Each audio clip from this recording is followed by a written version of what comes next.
All right, so I'd like to welcome to the show Courtney, Engle, and Doug Jones from Titleist R&D. Good to be here. Absolutely.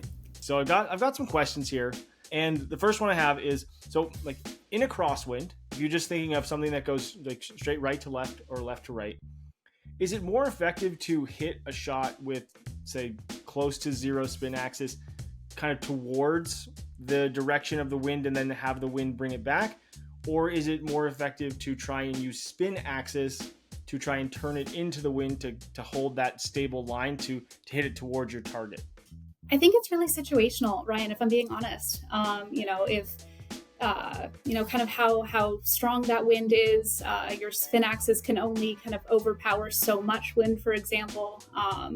At the same time, if you're teeing off and you're kind of down a chute and you don't have the capacity to go offline, then spin axis might be a better choice for you. Also depends on kind of what you're trying to accomplish with the shot, as well as your skill and comfort level as a golfer. For me personally, I have no control over my spin axis. So I tend to, I'm just going to keep the same swing and go off target a little bit and let the wind do the work for me. From a pure distance standpoint, you would probably, in most cases, be a little bit better off doing exactly the way Courtney plays it. She's pretty smart, which would be to angle it against the wind and try and hit a straight shot, because all of your impact forces are then being delivered to the ball as much as you can in a forward motion, as opposed to trying to convert some of it into creating a spin axis tilt to sort of fight against the wind. Yeah, you're effectively robbing yourself of some level of that flight sustaining backspin as you impart side spin on the golf ball. So as you impart that side spin, you end up ultimately losing a little bit of your carry distance overall. It really does come down to player preference too, though, because many pros, especially shots into the green, will work the ball against the wind into the green. And a lot of that has to do with, because they're really working into a very small target window. They feel that if they do it that way and there's any fluctuation in the wind, slight fluctuation in the wind, they're more apt to stay within their target window. Well, the other thing to keep in mind too is that the ability to generate that side force is going to diminish as you increase altitude. So if you're playing at elevation, your ability to generate enough side spin to counteract a strong wind is going to deteriorate a little bit. When people listen to a broadcast, and this drives me nuts, I think I yell this into my camera like once a month, is a golf ball does not spin more into the wind. It has initial launch conditions, and then the wind, either if the energy of the wind is behind the golf ball and traveling in that same direction, you're probably not going to, again, to your point, Courtney, see the same height because it's traveling in that direction versus where it's in the wind. You hear it all the time. Oh, it spins more.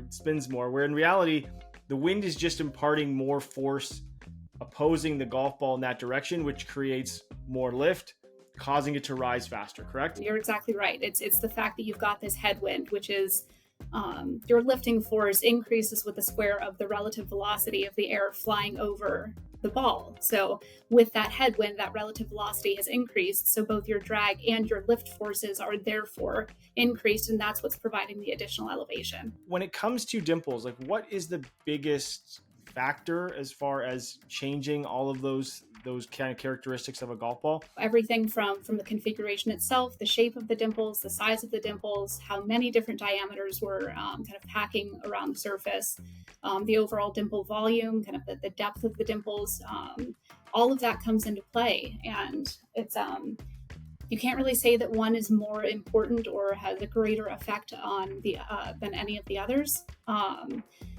And, there is some level of mystery associated with it. It's one of the reasons that as we're evaluating new patterns, we go through this kind of dimple depth evaluation where we maintain the same pattern itself, but then change the dimple depths by a very slight amount on the order of a size of a human red blood cell. And aerodynamically, we see for that, again, that exact same given pattern, we're able to tailor the flight window that pattern is flying in. And that allows us to optimize the pattern itself for a certain flight window. So as you make those dimples shallower, that flight is going to come up. As you make them deeper, that flight gets suppressed. And somewhere between too high and too low is kind of that maximum distance that that pattern is able to achieve, because we've now found the right depth for that pattern.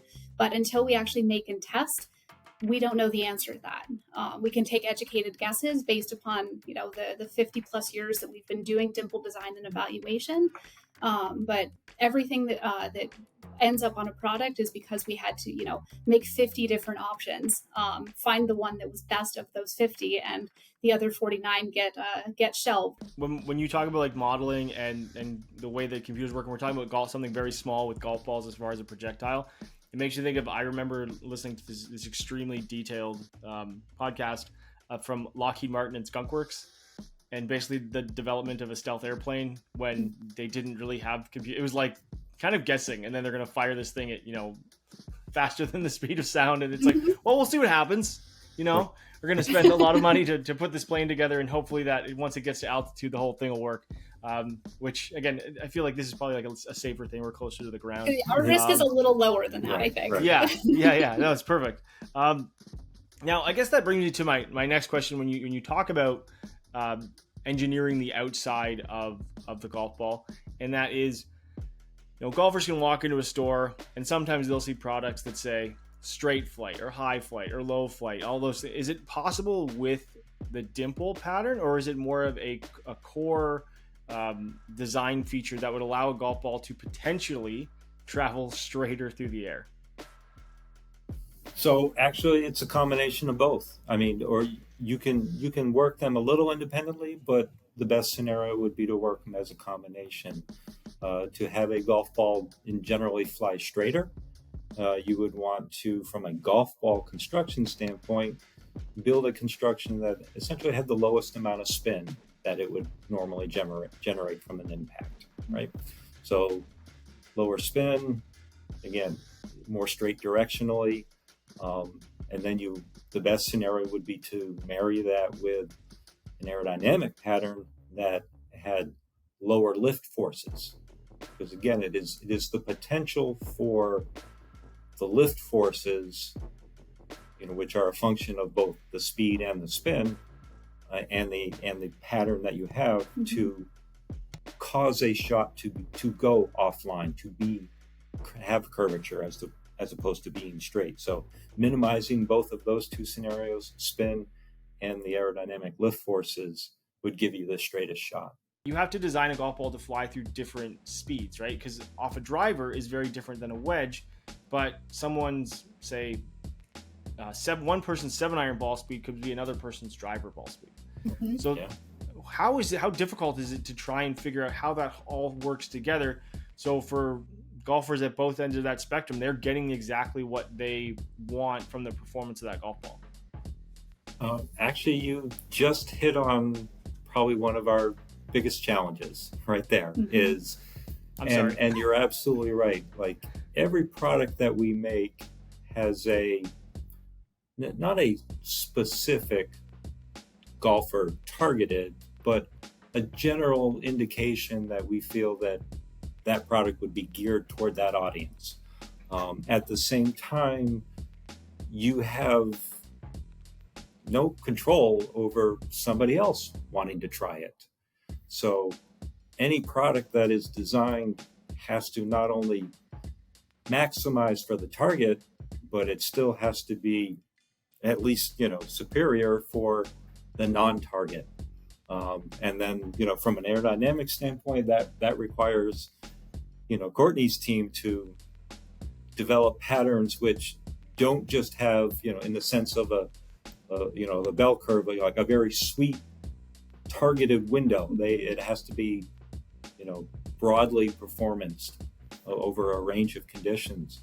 Some people will have better experiences with certain products based largely upon their spin needs, but from a speed standpoint, it really has to run the gamut. Has to satisfy a large window. Yeah. If golf could have an urban myth, like if that was an appropriate association, one of the urban myths is that somebody who has a slower swing speed should play a low compression ball.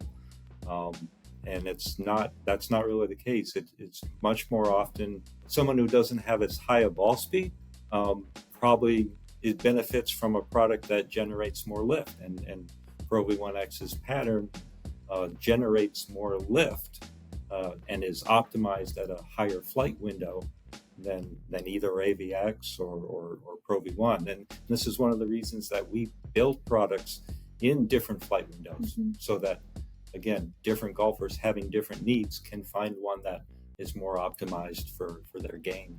That's why I find this topic so fascinating, because you think, it's such a small thing, but as I know everyone points out, like, it is the one piece of golf equipment you use on every single shot, from your driver you swing at 100 miles an hour or more to your putter. There's sound, there's feel, there's aerodynamics, there's just simple roundness. All of these things factor into what a golf ball's performance is. And then at the end of the day, as we touched on off the top, how those things factor into controlling the golf ball under certain wind conditions really leads to the overall performance of it, which at the end of the day is hopefully to hit it a little bit closer, hit a little bit straighter, hit a little bit longer, and reduce a few strokes on that score at the end of the day.